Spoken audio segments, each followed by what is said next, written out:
Naglalagay ng kolorete sa aking mukha para di nila malaman ang tunay na naganap, na ikaw at ako ay hindi na.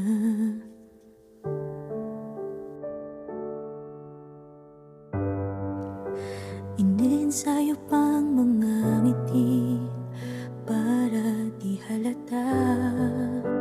Damdamin ko'y pinipigil, sa loob umiiyak, dahil ikaw at ako ay hindi na.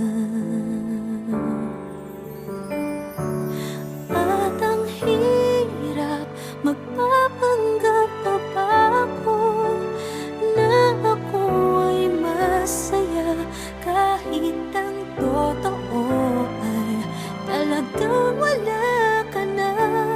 At kung bukas pagmulat ng aking mata, may mahal ka ng iba, wala na akong magagawa.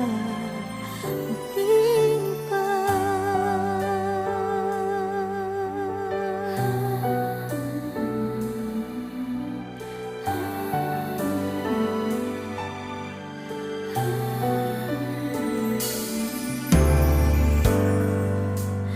Paano ko sasabihin sa mga kaibigan ko kung ako din ang sisisihin?